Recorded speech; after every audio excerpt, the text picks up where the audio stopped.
ಜೀವಂತವಾಗಿ ಐಕ್ಯವಾಗಿರ್ತಕ್ಕಂಥ ಸ್ವಾಮೀಜಿ ಇದ್ದಾರೆ. ಆ ಸ್ವಾಮೀಜಿಯವರು ಇಲ್ಲಿ ತಪಸ್ ಮಾಡಿದಂಥ ಜಾಗ ಇರ್ತಕ್ಕಂಥ 3 ಜಡನ ಕಿತ್ತು ಅಲ್ಲಿ ಜಡನ ಪ್ರತಿಷ್ಠಾಪನೆ ಮಾಡಿ ಅದಕ್ಕೆ ಮಳೆಯಮ್ಮ ಅಂತ ಒಂದು ಹೆಸರು ಬರ್ತದೆ. ಅಂತಂದ್ರೆ ನಾನ್ ವೆಜ್ ದೇವರೇನಲ್ಲ ಇವರು. ಆ ಒಮ್ಮನ ಜೊತೆ ಬಂದಂತ 9 ಜನ ಮುಂದ್ಗಡೆ ಬಂಟಿದ್ದಾರೆ. ಆ ಬಂಟ್ರಿಗೋಸ್ಕರ ಈ ಮರಿ ಕೋಳಿ ಹಂದಿ ಇವರು ಬರೋದಾಗಲಿ ಅಮ್ಮ ನಮ್ಮ ಮೈ ಮೇಲೆ ಬರುತ್ತೆ ಅನ್ನೋದು ಇಲ್ಲಿ ಮೂಢನಂಬಿಕೆ ಅಂತೂ ಯಾವುದೇ ಕಾರಣವಿಲ್ಲ. ನಾವು ಪ್ರಸಾದ ಆಗುತ್ತೆ, ನಮ್ಗೆ ಒಳ್ಳೇದಾಗುತ್ತೆ ಅಂದರೆ ಬಲಭಾಗದಲ್ಲಾಗುತ್ತೆ, ಕೆಟ್ಟದಾಗುತ್ತೆ ಅಂದರೆ ಎಡಭಾಗದಲ್ಲಾಗುತ್ತೆ. ಕುಂದೂರು ಮಠ ಇದು ಬಹಳ ಧಾರ್ಮಿಕವಾದ ಕ್ಷೇತ್ರ. ಸುಮಾರು 1200 ವರ್ಷಗಳ ಇತಿಹಾಸ ಇರ್ತಕ್ಕಂಥ ಮಠ ಇದು. ಈ ಮಠದ ಪರಂಪರೆ ಸುಮಾರು 13 ಜನ ಸ್ವಾಮೀಜಿಗಳು ಹೊಂದಿರ್ತಕ್ಕಂಥ ಮಠ. ಈ ಮಠನ ನಮ್ಮ ಶ್ರೀ ಶ್ರೀ ರಾಮಯ್ಯ ಪರದೇಶಿ ಮಹಾಸ್ವಾಮೀಜಿಯವರು 2013ನೇ ಇಸ್ವಿನಲ್ಲಿ ಶ್ರೀ ಕ್ಷೇತ್ರ ಕುಂದೂರು ಮಠವನ್ನು ಆದಿಚುಂಚನಗಿರಿ ಮಹಾಸಂಸ್ಥಾನ ಮಠದ ಪೀಠಾಧಿಕಾರಿಗಳಾದಂಥ ಬಾಲಗಂಗಾಧರನಾಥ ಮಹಾಸ್ವಾಮೀಜಿಯವರ ಒಂದು ಆಶೀರ್ವಾದದೊಂದಿಗೆ ಡಾಕ್ಟರ್ ನಿರ್ಮಲಾನಂದನಾಥ ಮಹಾಸ್ವಾಮೀಜಿಯವರಿಗೆ ಪೀಠಕ್ಕೆ ಹಸ್ತಾಂತರ ಮಾಡಲಾಯಿತು. ಈ ಸುತ್ತಮುತ್ತ ಗ್ರಾಮಸ್ಥರು ಹಾಗೂ ಕುಂದೂರು ಗ್ರಾಮಸ್ಥರೆಲ್ಲ ಸೇರಿ. ಈ ಅಮ್ಮಂದು ಒಂದು ಇತಿಹಾಸ ಏನು ಅಂತ ಅಂದರೆ, ಈ ಮಠದೊಳಗೆ ಒಂದು ಜೀವಂತವಾಗಿ ಐಕ್ಯವಾಗಿರ್ತಕ್ಕಂಥ ಸ್ವಾಮೀಜಿ ಇದ್ದಾರೆ. ಒಂದು ಗದ್ದಿಗೆ ಇದೆ. ಆ ಸ್ವಾಮೀಜಿಯವರು ಇಲ್ಲಿ ತಪಸ್ ಮಾಡಿದಂಥ ಜಾಗ ಇದು. ಈ ತಪಸ್ ಮಾಡೋ ಜಾಗದಲ್ಲಿ ಏನಾಗುತ್ತೆ, ಸ್ವಾಮೀಜಿಯವರು ಈ ಮಠ ಸ್ಥಾಪನೆ ಮಾಡಬೇಕು ಅನ್ನೋ ಉದ್ದೇಶದಲ್ಲಿ ಮಲೆನಾಡು ಸೈಡು ಭಿಕ್ಷೆಗೆ ಅಂತ ಹೋಗ್ತಾರೆ. ಆ ಭಿಕ್ಷೆಗೆ ಅಂತ ಹೋದಂಥ ಟೈಮಲ್ಲಿ ಬೆಳಗ್ಗೆಯಿಂದ ಸಂಜೆ ಭಿಕ್ಷೆ ಎಲ್ಲ ಮಾಡಿ ಆ ಬಸ್ಸಿನ ಮೇಲೆ ತುಂಬ್ಕೊಂಡು ಬರ್ತಿರೋಂಥ ಸಂದರ್ಭದಲ್ಲಿ ಆ ಬಸ್ಸನ್ನು ಸ್ವಲ್ಪ ಜಾಸ್ತಿ ಆಗಿರ್ತದೆ, ಒಂದು ಕಡೆ ಕಡಿಮೆ ಆಗಿರುತ್ತೆ. ಆ ಬಸ್ಸಿನ ಕಡೆ ಜೋಳಿಗೆ ಕಡಿಮೆ ಇರ್ತದೆ, ಆ ಕಡೆಗೆ ಕಲ್ಲನ್ನ ತೆಗೆದುಬಿಟ್ಟು 3 ಕಲ್ಲನ್ನು ಇರ್ತಾರೆ ಒಂದು ಲೆವೆಲಿಗೆ ಬರಲಿ ಅಂತ. ಯಾವ ಜಾಗದಲ್ಲಿ ಅದು? ಮಲೆನಾಡು ಸೈಡಲ್ಲಿ. ಆ ಬರ್ತಾ ಇರ್ಬೇಕಾದ್ರೆ ಈ ಮರವಾಗಿ ಬಸ್ಸನ್ನು ಕರ್ಕೊಂಡು ಇಲ್ಲಿ ಬರಬೇಕಾದ್ರೆ ಬಸ್ಸ ಇಲ್ಲಿ ಬಿದ್ದುಬಿಡುತ್ತೆ. ಆ ಬಿದ್ದಂಥ ಟೈಮಲ್ಲಿ 3 ಕಲ್ಲು ತಳಗಡೆ ಬಿದ್ದೋಗ್ಬಿಡ್ತಾರೆ. ಅವಾಗ ಏನು ಮಾಡ್ತಾರೆ ಸ್ವಾಮೀಜಿಯವರು ಮತ್ತೆ ಯಥಾಸ್ಥಿತಿ ನಿಂತಾಗ ಬಸವ ಯಥಾಸ್ಥಿತಿ ಮತ್ತೆ ಒಂದು ಲೆವೆಲ್ಗಿರುತ್ತೆ ದವಸ ಧಾನ್ಯ ಎಲ್ಲ. ಅವಾಗ ಸ್ವಾಮೀಜಿ ಹೋಗಿ ಮಠಕ್ಕೆ ಅದನ್ನು ಕಿತ್ತಾಕಿಬಿಟ್ಟು ಮಾರನೇ ಬೆಳಿಗ್ಗೆ ಎದ್ದು ಶಿವಪೂಜೆ ಮುಗಿಸ್ಕೊಂಡು ಈ ಮರು ಸ್ವಾಮೀಜಿ ಬಂದು ಬರ್ತಾ ಇರ್ತಾರೆ. ಇಲ್ಲಿ ಒಂದು ಅಮ್ಮ ಒಂದು ಅಜ್ಜಿ ರೂಪದಲ್ಲಿ ಕಾಣಿಸ್ಕೊಳ್ತಾ ಇರ್ತಾರೆ ಸ್ವಾಮೀಜಿ. ಸ್ವಾಮೀಜಿ ಅವ್ರು ಕೇಳ್ತಾರೆ, ನೀನು ಯಾರಮ್ಮ ಇಲ್ಲಿ ಯಾಕಮ್ಮ ಬಂದಿರಿ? ನೆನ್ನೆ ನಿನ್ನ ಜೊತೆ ನಿನ್ನ ಜೋಳುಗಳು ಬಂದ ಕಣಪ್ಪ. ಏನಕ್ಕೆ ಬಂದೆ? ಈ ಮಠದಲ್ಲಿ ಕ್ಷೇತ್ರ ರಕ್ಷಣೆ ದೇವತೆ ಆಗಿರ್ತೀನಿ ನನ್ನ ಜೊತೆ, ನನಗೆ ಸ್ವಲ್ಪ ಜಾಗ ಕೊಡು ಅಂತ ಕೇಳ್ತಾರೆ. ಜಾಗ ಕೊಡುವಂತ ಕೇಳಿದಾಗ ಹೋಗಿ ಈ ಮಲೆ ಒಳಗಡೆ ಕೂತ್ಕೋ ಅಂತ ಸ್ವಾಮೀಜಿಯವರು ಹೇಳ್ತಾರೆ. ನಾನು ಆ ರೀತಿಯಾಗಿ ಕೂತ್ಕೊಳ್ಳಲ್ಲ, ನಿಮ್ಮ ತಲೆಯಲ್ಲಿ ಇರ್ತಕ್ಕಂಥ ಜಡೆಯನ್ನು ಕಿತ್ತು, ಜಡೆ ಅಂದರೆ ಗೊತ್ತಿರುತ್ತೆ ನಿಮಗೆ? ಜಡೆ ಅದೇ ಜುಟ್ಟು ಅಂತ ಬುತ್ತಿ ಹಂಗೆ ಬಂದಿರುತ್ತೆ. ಆ ಜಡನ ಕಿತ್ತು ಇಲ್ಲಿ ಪೀಠ ಮಾಡಿಕೊಟ್ರೆ ನಾನು ಇಲ್ಲಿ ಕೂತ್ಕೊತೀನಿ ಅಂತ ಹೇಳ್ತಾರೆ.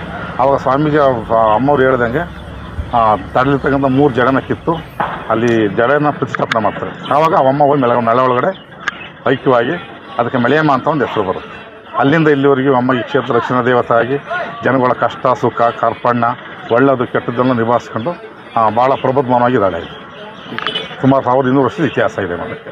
ಇವಾಗ ಮಠದ ಇನ್ಚಾರ್ಜ್ ತಗೊಂಡ್ಮೇಲೆ ಇಂಪ್ರೂವ್ಮೆಂಟ್ ಆಗಿದೆ, ತುಂಬ ಇಂಪ್ರೂವ್ಮೆಂಟ್ ಆಗಿದೆ. ಮೊದಲು ಈ ದೇವಸ್ಥಾನ ಈ ರೀತಿ ಇತ್ತಿಲ್ಲ, ಇವಾಗೆಲ್ಲ ಚಿಕ್ಕದಾಗಿತ್ತು ಹಳೆ ದೇವಸ್ಥಾನನೇ. ಇವಾಗ ಸುಮಾರು ಇದಕ್ಕೆ ಭಾಳ ಒಂದು ಅಂದಾಜು ವೆಚ್ಚ ಎಲ್ಲ ನೋಡಿ ಒಂದು ನೀಲಿನಕ್ಷೆನ ತಯಾರು ಮಾಡಿದ್ದಾರೆ. ಸ್ವಲ್ಪ ಸಮಯದ ನಂತರ ಇದನ್ನು ಮತ್ತೆ ಪುನರ್ಜೀವನ ದೊಡ್ಡದಾಗಿ ಈ ದೇವಸ್ಥಾನ ಎಲ್ಲ ಮಾಡಲಿಕ್ಕೆ ಒಂದು ಪ್ಲ್ಯಾನಿಂಗ್ ಮಾಡ್ಕೊಂಡಿದ್ದಾರೆ ಸ್ವಾಮೀಜಿಯವರ ನೇತೃತ್ವದಲ್ಲಿ. ಹೌದು, ತುಂಬ ಇಷ್ಟವಾದ ಪ್ರಾಣಿ ಬಲಿ ಅಂದರೆ ಇದು ಹಂದಿ. ಈ ಅಮ್ಮಗೆ ಪ್ರಾಣಿ ಬಲಿ ಅಂತ ಅಂದರೆ ನಾನ್ ವೆಜ್ ದೇವರೇನಲ್ಲ ಇದು. ಓಕೆ.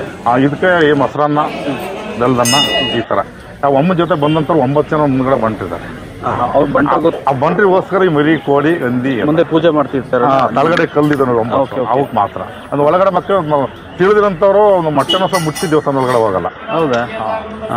ಈ ಬೆಳಗ್ಗೆದ್ದು ಮತ್ತು ಸಂಜೆ ಮತ್ತೆ ಬೆಳಗ್ಗೆ ಸಂಜೆ ನೈವೇದ್ಯ ಮಾಡ್ತಾರೆ. ಮೊಸರನ್ನ ಇಲ್ಲ ಬೆಲ್ಲದನ್ನೇ ನೈವೇದ್ಯ ಮಾಡೋದು. ಇವತ್ತು ನಾನ್ ವೆಜ್ ಇಲ್ಲ. ಆಮೇಲೆ ಪ್ರತಿ ದಿವಸ ಇಲ್ಲಿ ಬೇರೆ ಜನಗಳ ಮೇಲೆ ದೇವ್ರು ಬರೋದಾಗಲಿ ಅಮ್ಮ ನಮ್ಮ ಮೈ ಮೇಲೆ ಬರುತ್ತೆ ಅನ್ನೋದು ಇಲ್ಲಿ ಮೂಢನಂಬಿಕೆ ಅಂತೂ ಯಾವುದೇ ಕಾರಣವಿಲ್ಲ. ನಾವು ಪ್ರಸಾದ ಆಗುತ್ತೆ, ನಮ್ಗೆ ಒಳ್ಳೇದಾಗುತ್ತೆ ನನಗೆ ಬಲಭಾಗದಲ್ಲಾಗುತ್ತೆ, ಕೆಟ್ಟದಾಗುತ್ತೆ ಅಂದರೆ ಎಡಭಾಗದಲ್ಲಾಗುತ್ತೆ. ಹೂವು ಕೊಡುತ್ತೆ. ಆ ಕೆಲಸ ಸೋಮವಾರ, ಬುಧವಾರ, ಗುರುವಾರ, ಶನಿವಾರ ವಾರದ 4 ದಿವಸ ಇರುತ್ತೆ. ಪ್ರತಿ ಅಮಾವಾಸ್ಯೆ ದಿವಸ ಪೂಜೆ ಅವಹೇಳನ ಮತ್ತು ಹೋಮ ಮತ್ತು ನಮ್ಮ ಹಾಸನ ಸ್ವಾಮೀಜಿಯವರು ಶಂಭುನಾಥ ಸ್ವಾಮೀಜಿಯವರು ಭಾಳ ನೇತೃತ್ವದಲ್ಲಿ ತುಂಬ ಚೆನ್ನಾಗಿ ನಡೀತಾ ಇದೆ. ಜಾತ್ರೆ ಡಿಸೆಂಬರು ಮತ್ತು ನವಂಬರು ಆಜುಬಾಜಲ್ಲಿ ಬರುತ್ತೆ. ಅವಾಗೆಲ್ಲ ಒಂದು 15 ದಿವಸ ರಥೋತ್ಸವ ಎಲ್ಲ ಇರುತ್ತೆ. ಇದಕ್ಕೆಲ್ಲ ಕಾರ್ಯದರ್ಶಿ ಮಳೆಯಮ್ಮ ಚಾರಿಟಬಲ್ ಟ್ರಸ್ಟ್ ಅಂತ ಒಂದು ಟ್ರಸ್ಟ್ ಇದೆ. ಆ ಟ್ರಸ್ಟಲ್ಲಿ ನಿರ್ಮಲಾ ಸ್ವಾಮೀಜಿ ಅಧ್ಯಕ್ಷರು, ಶಂಭುನಾಥ ಸ್ವಾಮೀಜಿಯವರು ಚಾರಿಟಬಲ್ ಟ್ರಸ್ಟ್ ಕಾರ್ಯದರ್ಶಿಗಳು. ಈ ಮಠಕ್ಕೆ 280 ಎಕರೆ ಆಸ್ತಿ ಇದೆ. ಹಾಗೂ ಈ ಸುತ್ತಮುತ್ತ ಹಳ್ಳಿಗಳೆಲ್ಲ ಈ ಮಠಕ್ಕೆ ಸಂಬಂಧಪಟ್ಟಂಗೆ ಆಯಾ ಊರಲ್ಲಿ ಅವರು ಸಂಬಂಧಪಟ್ಟಂಗೆ ತಕ್ಕಂತೆ ಅವರು ಸಹ ಆಸ್ತಿ ಎಲ್ಲ ಬಿಟ್ಟಿದ್ದಾರೆ. ಆಮೇಲೆ ಈ ಕ್ಷೇತ್ರಕ್ಕೆ ಮೂಲತಃ ಸುಬ್ರಹ್ಮಣ್ಯ ಸ್ವಾಮಿ ಕ್ಷೇತ್ರ ಇದು. ಇಲ್ಲಿ ಸುಬ್ರಹ್ಮಣ್ಯ ಸ್ವಾಮಿಯವರು ಉದ್ಭವ ಮೂರ್ತಿ ಇಲ್ಲಿ. ಈ ಶ್ರೀ ಕ್ಷೇತ್ರ ಸುಬ್ರಹ್ಮಣ್ಯ ಸ್ವಾಮಿ ಕ್ಷೇತ್ರ ಅಂತಲೇ ಹೆಸರು. ಇನ್ಚಾರ್ಜ್ ಎಷ್ಟು? ಇನ್ಚಾರ್ಜು ಇವಾಗ ನಮ್ಮ ಆದಿಚುಂಚನಗಿರಿಗೆ ಹಸ್ತಾಂತರ ಮಾಡಿ 13 ವರ್ಷ ಆಗಿದೆ. ಇವಾಗ ಇನ್ಚಾರ್ಜು ಆದಿಚುಂಚನಗಿರಿ ಅವರಯ್ಯ. ನಿರ್ಮಲ ಸ್ವಾಮೀಜಿ ಪೀಠಾಧ್ಯಕ್ಷರು, ಈ ಮಟ್ಟಕ್ಕೆ ಅವರೇ ಪೀಠಾಧ್ಯಕ್ಷರು. ಕಾರ್ಯದರ್ಶಿಗಳು ನಮ್ಮ ಶ್ರೀ ಶಂಭುನಾಥ ಸ್ವಾಮೀಜಿಯವರು. ಅದು ಬಿಟ್ಟರೆ ಶಿವಪುತ್ರನಾಥ ಸ್ವಾಮೀಜಿ ಅಂತ ಕಬ್ಲಿಯವರು, ಅವರು ಇನ್ಚಾರ್ಜ್ ಇವಾಗೆಲ್ಲ. ವರ್ಷದಲ್ಲಿ ಒಂದು 3 ರಿಂದ 4 ಸಲ ನಿರ್ಮಲ ಸ್ವಾಮೀಜಿ ಪೂಜೆ ಪುರಸ್ಕಾರಗೆಲ್ಲ ಬರ್ತಾ ಇರ್ತಾರೆ. ಜಾತ್ರೆಯಲ್ಲಿ ಹೋಮಕ್ಕೆ ಬರ್ತಾರೆ, ಆಯುಧ ಪೂಜೆಯಲ್ಲಿ ಬನ್ನಿ ಮಂಟಪ ಮಾಡ್ಲಿಕ್ಕೆ ಬರ್ತಾರೆ. ಯುಗಾದಿ